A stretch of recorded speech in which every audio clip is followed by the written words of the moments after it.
خلاص الانتخابات على الابواب، والناس قالت لك ضاضة خلاص بره الحكايه، ضاضة بيظهر من جديد، عوده مستر اكس، عوده ضاضة لانتخابات الزمالك. واول لما طلع يتكلم على حسين لبيب، اللي تحس ان كل الترشيحات وكل الامال في الراجل ده اللي هو يمسك نادي الزمالك ويحسن العلاقه مع النادي الاهلي ويحاول يجيب لنا صفقات. طب ما انت يا ضاضة كنت ماسك النادي، طب ما انت يا ابني كنت ماسك النادي، شفنا معاك كل ايه؟ شفنا معاك كل حزن وكل ألم، وكرهت كل الناس فينا، وبقى لنا اعداء في كل مكان بسبب سياستك الخاطئه يا ضاضة.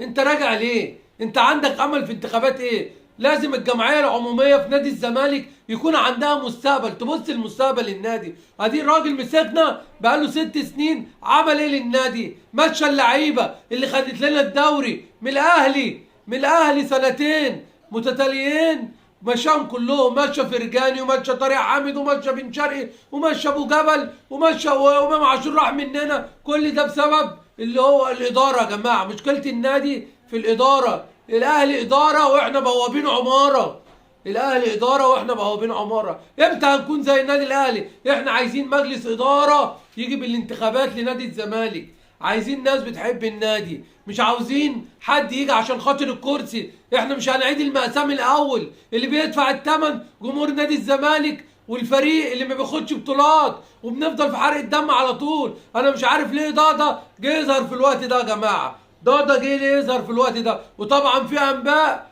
طبعا فتوح ما تعرفش فتوح عايز ايه. احمد فتوح انت عايز تروح الاهلي يا ابني؟ يا ابني لو عايز تروح الاهلي ما تلعبش بينا، ده احنا اللي فينا مكفينا. يا احمد يا فتوح ما تلعبش بينا، احنا اللي فينا مكفينا. عايز تروح الاهلي حصل امام وحصل كهربا، لكن ما تعملش في نادي الزمالك كده لو سمحت.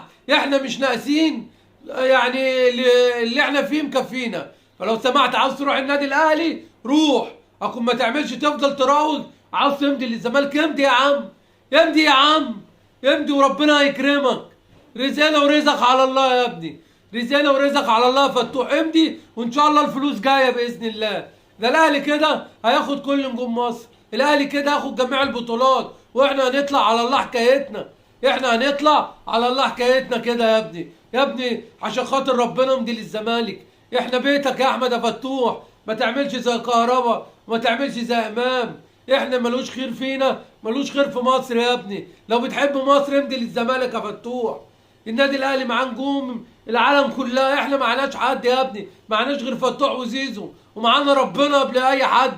فنفسنا نادي الزمالك يرجع ويقف على رجليه، نفسنا مجلس الاداره الجديد يجيب لنا صفقات عشان خاطر نقدر نبقى منافسين للاهلي. الاهلي اللي واكل الاخضر واليابس، اللي واكل الاخضر واليابس.